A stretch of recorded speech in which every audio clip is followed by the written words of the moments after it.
to me, we have one really major threat. That's called nuclear weapons. But you essentially have 5 countries, and you're going to have more. Whether you like it or not, you're going to have more. Even Pakistan has nuclear weapons. We have countries. India has a lot of nuclear force. And we are closer to World War III today than we've ever been. You know, it came out of the Wuhan lab, which I said right from the beginning. All of you know. It didn't come out of a cave. They said a cave. It didn't come from France. They blamed France. They blamed, I call it the China virus because I like to be accurate, you know?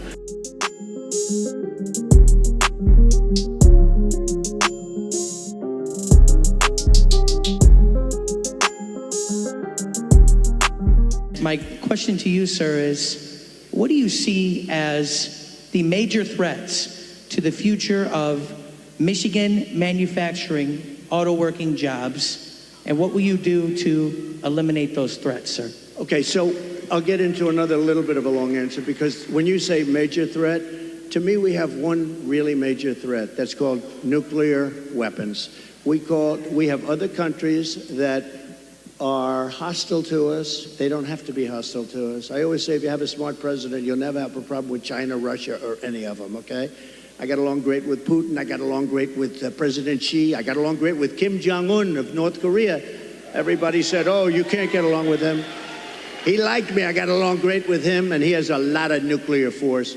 But you essentially have 5 countries, and you're going to have more. Whether you like it or not, you're going to have more. It's the single biggest threat to the world. Not only Michigan, to the world. And you're not going to care so much about making cars if that stuff starts happening. And we have people that are not good at negotiation. The war should have never happened.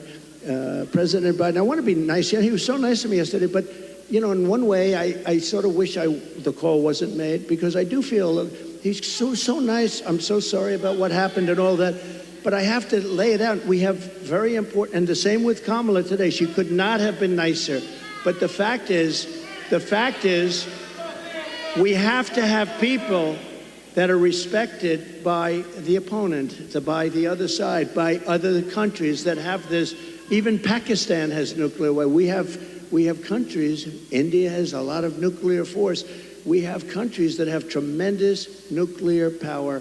And when I hear these people talking about global warming, that's the global warming you have to worry about. Not that the ocean's going to rise in 400 years, 1/8 of an inch, and you'll have more seafront property, right, if that happens. I said, is that good or bad? I said, isn't that a good thing?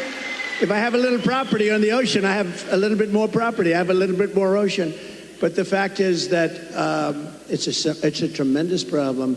And we are closer to World War III today than we've ever been. And the difference is, and I say this a lot, this isn't army tanks going back and forth and shooting at each other. This is obliteration.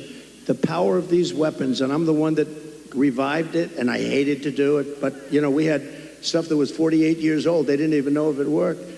We have incredible stuff. So does Russia. China has much less, but they're going to catch up over 4 or 5 years. It's the single biggest threat by far to civilization. And nobody talks about it. They talk about global warming. Used to be, remember? Used to be global warming. You know, they changed the name. You know why? Because the planet's getting cooler now. So now what they call it is climate change, because that covers everything. See, climate change, if it gets hot, cool, you know, these people, I don't know if they're for real, but if they're not, they're covered by the words climate change. If it gets cooler, that's good. If it gets hotter, that's good. Global warming wasn't working so well. But the single biggest threat, okay, now let's assume we have a really smart president, and that's not going to be a threat because we have a lot of power. Doing business with China is a good thing, but you have to have a fair deal. Doing business with Russia, they have so much in terms of minerals and things. The size of their land mass is like 4 times bigger than the United States. The minerals and things they have, we can do great business, and you keep everybody happy. You can solve that problem. But let's talk about the local problem. The local problem is that you have countries stealing your business. Mexico is a very big one. Mexico, this year, we have a deficit with Mexico of $250 billion. Think of this. With Mexico, little Mexico, you think of it as a little innocent place. We're losing our ass to Mexico. China, you don't even have to talk about. We have over $1 trillion this year. I was charging them numbers that were unbelievable, and now he's just totally given up the ghost. And we're going to lose $1 trillion in deficits to China. $1 trillion. That's not sustainable. We're going to turn it all around, and we're going to do it through taxation and tariffs. It will be done in 24 hours, and it'll change the whole planet. Just so you know, Sarah, China became powerful because they don't call them tariffs, they call it a tax, they don't call it tariffs. The word tariff is a beautiful word to me, but to a lot of people that don't understand, it's not a beautiful word, because you have a lot of people that are paid off by these countries. They're taking care of these countries, and they don't care about destroying the United States. They want millions of dollars in fees and consultation, but we will, literally in a period of 24 hours, we can change the whole trading of the whole world. They've taken advantage of our country for years. I stopped it. I stopped so much of it. And then we had a focus on COVID, which a lot of people said was put in there for a reason. You know, it came out of the Wuhan lab, which I said right from the beginning. All of you know. It didn't come out of a cave. They said a cave. It didn't come from France. They blamed France. They blamed, I call it the China virus because I like to be accurate, you know? They call it the Spanish flu. They call it all different names when something comes from a country, except for China. We have to call it COVID. What the hell does COVID mean? The China virus. And a lot of people think they did that because they were not happy with me as president. I actually had a great relationship with President Xi. And in his own way, he probably liked me the most, but maybe or maybe not. I saw that Putin the other day endorsed Kamala.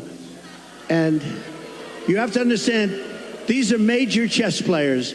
So when he endorses Kamala, he may say, well, I did that because I love you, and it's better to be doing it. So who knows? But he endorsed Kamala, which is a little unusual. I was watching, I said, that's interesting. I think that's a good thing, isn't it?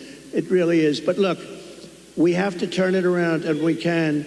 We're going to have a reciprocal trade tax. We're going to have so if China charges 152%, which they do in a car, if we sell a car made here into China, which you don't do because the tax is too high, they say to all your companies and to others, and to Elon Musk, who gave us, he is a great guy. He gave me the strongest endorsement, and he's a really wonderful guy. But they say to him, we don't want your car unless you build your plant in China.